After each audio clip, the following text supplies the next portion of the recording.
Hey guys, welcome to another video. Today I am in FL Studio 20.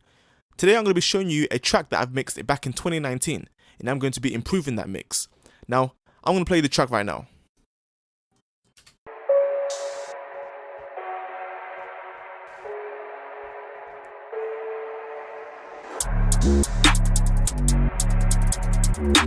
Man, pull up and these shit clueless. Oh shit, I fucking meant it. I ran man down so much that my leg tires and my head's still stressing. Pop out the car, it splash, ching. Leave out the balls, them stretching. Niggas them know how I step right and left. Try to do up your friend. That bitch she bad and bougie. Oh my god, she a fucking cutie. Oh my god, bro, ching man up. Wish I match both tear through guts. Fuck these feds, man, fuck them up. Jump a rise and aim for one. Them boy know where I'm really at. I didn't case them up, waste dash. They shank up, man, keep on, man. All around screaming, who got whacked? Yeah, I'm P-side, yeah, they know. Back it out, watch a man blow. Louder talk about me. Louder talk about C. Louder talk about S and steps. Jump out the tree, stand man, what's next? Like, niggas really know what I'm on. Like, niggas really know what I'm on. I got a big rams in my waist, it's on. Okay, so that's all I'm going to play for now. Now, if you listen closely, you probably realize it sounds a bit, it doesn't really sound that great professionally mixed, but it sounds alright to listen to type of thing. Now, this track, I mixed it back in 2019, as you guys can see here, April 16th, 2019. So this is years ago, right? So this is how everything used to sound like. If you listen to the vocals, let me solo the vocals quickly, and then you can just hear that. Man, pull up and these shit clueless. Oh shit, I fucking meant it. I don't know if you can hear that, but the vocals itself, there's a lot of noise, and the mic quality is very, very bad. This is one of the first mics I had, and it was a cheap microphone. So this video is great for those who have a similar type of mic, or a microphone that's not high end like the Rode NT1A, or if it's this cheap mic that you just, it doesn't really sound great, or you just need tips or some help on trying to mix with not so much great quality sounding gear. So nevertheless, let me disable everything in the mixer track and show you from there. So if you look at the mixer track right now, everything's kept simple. I've always been keeping things simple from day one. So lead vocals, vocal dubs, ad-libs, and vocal bus, and the beat itself. Now, the lead vocals, I had no effects. The vocal dubs, Ozone Imager, I've been using that ever since. Ad-libs, typical ad-libs preset. And so right now, and on the master bus, I had Ozone 8 elements. So what I'm going to do now is disable all the effects on the vocal tracks and then play it to you raw. So let me play the whole track. Not the whole track, but just a bit of a track. This is no effects.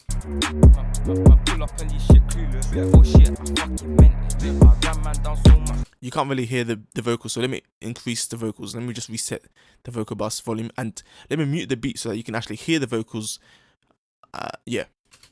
Man, pull up and these shit clueless. Oh shit, I fucking meant it. I ran man down so much that my leg tires and my head's still stressing.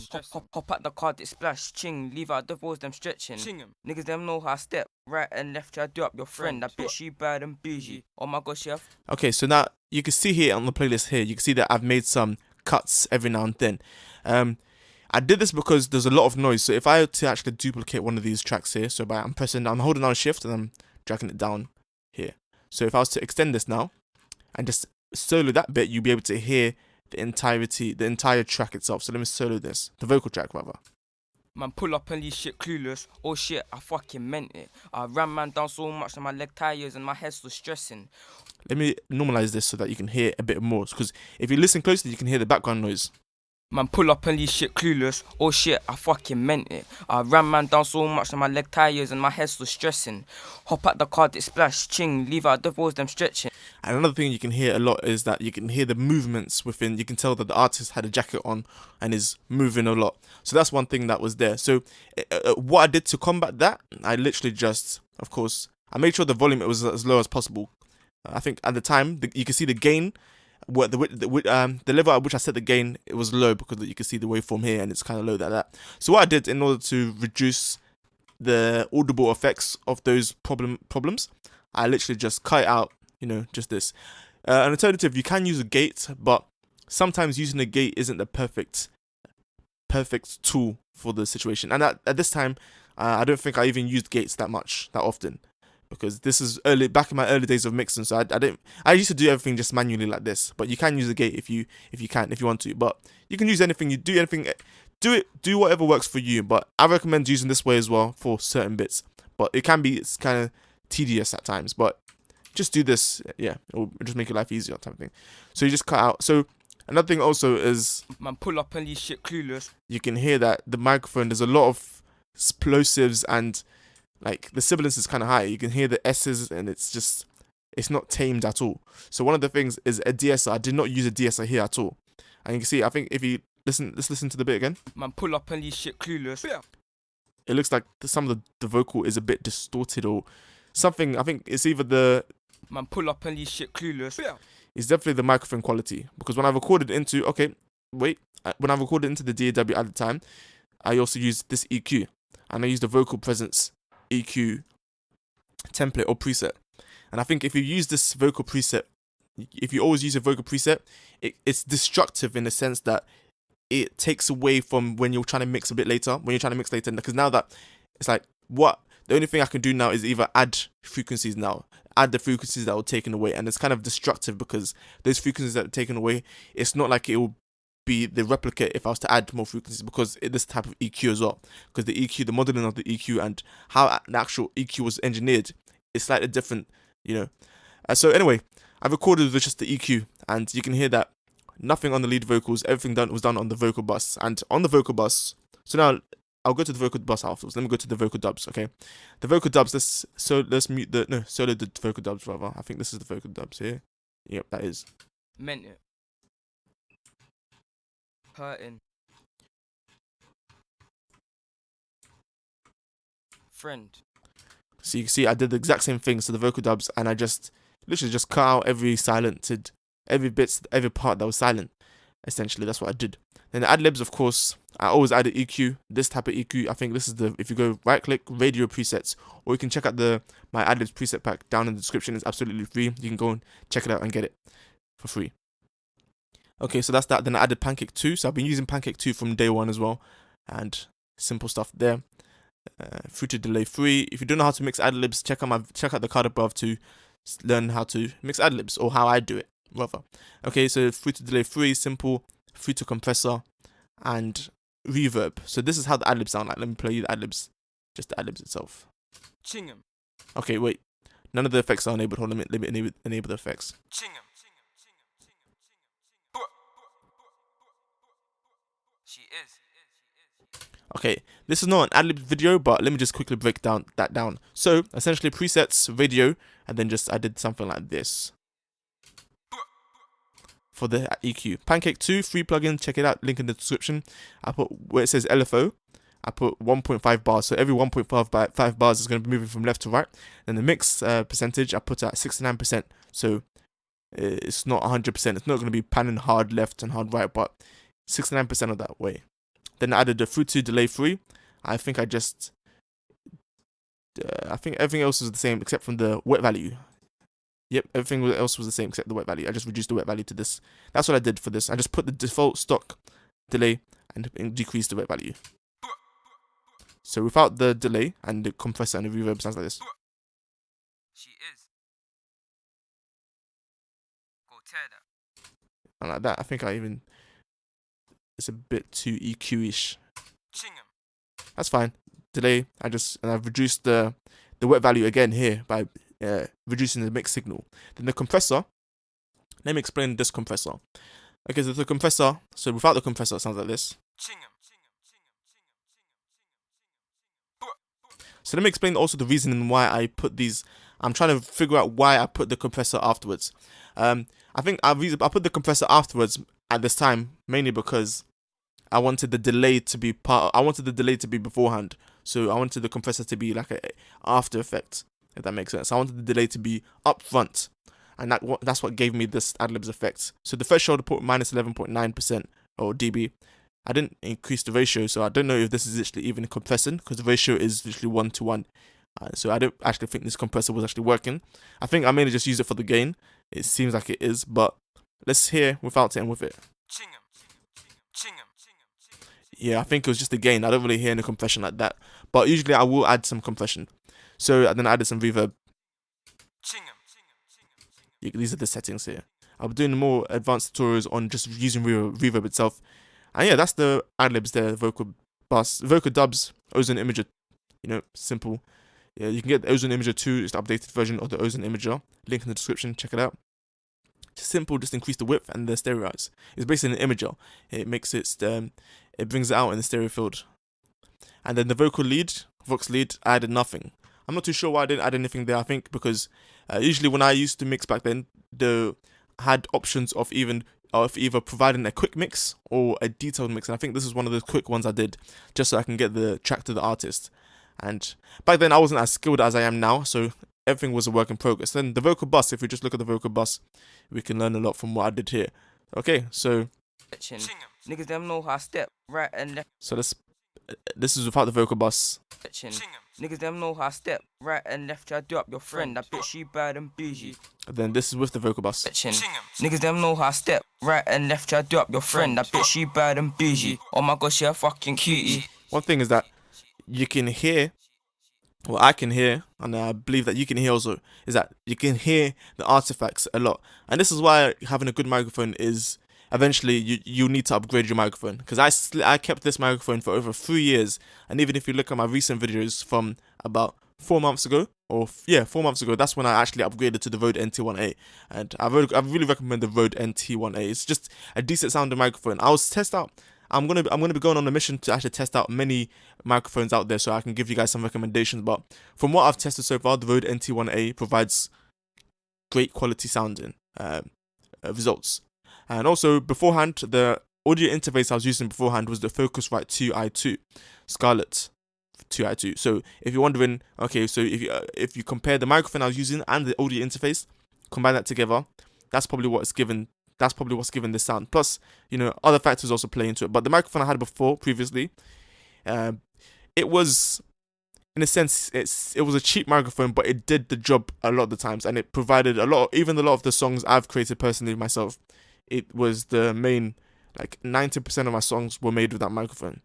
So I don't think it's necessarily the microphone fault all the time, but the way you recorded and the way the artist records and such and so. And I think, especially for cheap microphones, acoustic treatment may actually be beneficial, especially for cheap microphones. With high-end microphones, you may not be able to. I mean, you can probably get away without proper acoustic treatment at all times. But even sometimes, because when I even first got my first microphone, I had a lot of acoustic foam in my room, and that's where I used to record a lot. So that probably kind of helped out, especially in the early days. But getting back to this mix, the track itself, you can hear a lot of artifacts. Man pull up and you shit clueless. And sometimes there's no other way to get around that unless you use like a denoiser or some other EQ, subtractive EQ, dynamic EQ, whatnot. You can get around with it, but it's like when it merges with the beat and everything mixes together, it gels together, that's when you achieve at least a decent mix. Because when you first heard this track, you're probably thinking, it sounds alright, maybe it doesn't really sound alright, but maybe it sounded listenable, to say the least. But let's continue anyway. So the first thing I added on the vocal bus was the compressor, filter compressor. And this one, you can see the compressor is actually active now. So let's play without the compressor. Man pull up and you shit clueless. Now with the compressor. Man pull up and you shit clueless. Oh shit, I fucking meant it. One thing I've realized also is that the levels on this track is absolutely absurd.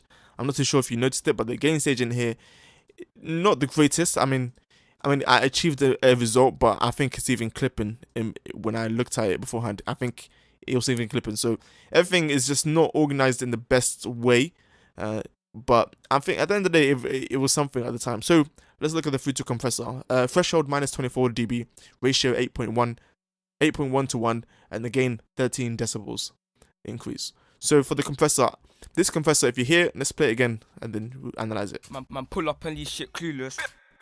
That's without it. With it now. Man pull up and you shit clueless. So the reason why I selected negative 24 dB is because if you analyze it beforehand, the ratio, the threshold of where the audio was coming in. Man pull up and you shit clueless. Oh shit, I fucking meant it. I ran man down so much that my leg. So I can see the peak is peaking around negative 9 dB, and usually I just go to the threshold of whereabouts, about here. This is the threshold where I placed that, so where the audio is coming in. So that I just set that threshold. Ratio, I usually set it between. It really depends, but usually an 8 to 1 is fine, especially for the vocal bus. But if it depends on how hard you want the compression to be. So I wanted the compression to be slightly hearable. So this one you can definitely hear the compression being taken place. And the gain reduction now, if we compare it, so let's see where it was peaking, -9. Man, pull up and leave shit clueless. Oh shit, I fuck it. Okay, ooh. Forget about that because I also did the gain increase as well. So you can, I mean, if you just rewind the video, you can see the gain reduction. This Future compressor doesn't actually show you the gain reduction, so but you just have to kind of hear it. And back in the day, with my Future compressors or with my compressors, whenever I used to use compressors in general, it was more of a basis of hearing. So I didn't really use too many visual compressors and stuff like that, but it was more like a hearing type of thing. And I feel like that helped a lot as well, because now that when I do use graphs and metering, it's like, okay, I can hear it, plus I can see it. So what I'm hearing and what I'm seeing kind of come together and just work out. But yeah, that's that. So next thing I added was EQ. And I don't know why I just did this Future Parametric EQ2. I added the same preset vocal presence, and I think this is what's given it, what gave it a bit more sharpness to it. But it's not sharpness in a good way, because I feel like this vocal lacks a lot of oomph and mid-range, like low mid-range, and a bit of bass in matter of fact. So let's play with this EQ now. So man pull up and leave shit clueless. Oh shit, I fucking meant it. I ran man down so much that my leg tires and my head's still stressing. So let's play the EQ now. Man pull up and leave shit clueless. Oh shit, I fucking meant it. I ran man down so much that my leg tires and my head's still stressing. Okay, in my headphones, because I'm using headphones right now to listen to this, it doesn't really sound great. It sounds, in my opinion now, in my professional opinion, it sounds terrible. So I'll be working on the fix shortly, but let me show you the rest of it. So that's the EQ I added there. I would not recommend adding that EQ at all. I'm just kind of breaking down this track as of now. The next one is Nutrient Elements. This is by Isotope Nutrient Elements. Yeah, so it adds an EQ, compressor, and there's an exciter. So this EQ, basic EQ, I think it just boosted some of this low end here and took away some mid range here. I don't know. I think it was just either a preset or I pressed Track Assistant where it would just engages Track Assistant learning in Neutron. So basically, it does it itself. It does the computer. It tracks the mix. It does it itself basically. So compressor. Let's go. There's vintage mode. Man pull up. This one shows the gain reduction. Man pull up and leave shit clueless. Oh shit, I fucking meant it. So the threshold is -20.7. And the good thing about this, it actually shows. Sometimes I like, as I said before, when I added my compression a lot back in the day, it was more like I listened to it.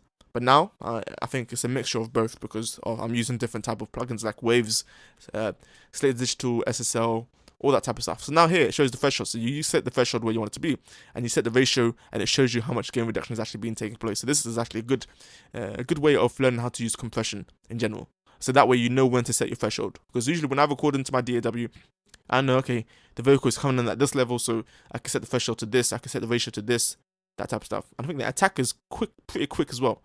Here. Man pull up and leave shit clueless. Oh shit, I fucking meant it. I ran man down so much that my leg tires and my head's still stressing. So it's ranging from -8 to -12 dB gain reduction. Alright, and I think auto gain as well. I think at the time I probably didn't understand everything that was going on here, but it worked out, I guess.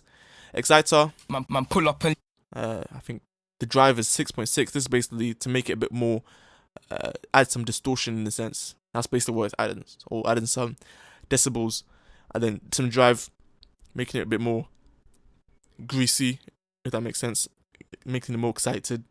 Basically, that's what it's doing. I added the tape one, so it's more like a tape saturation, and then the blend is 40%, so not 100%, but just a bit of that, and that's what I added there.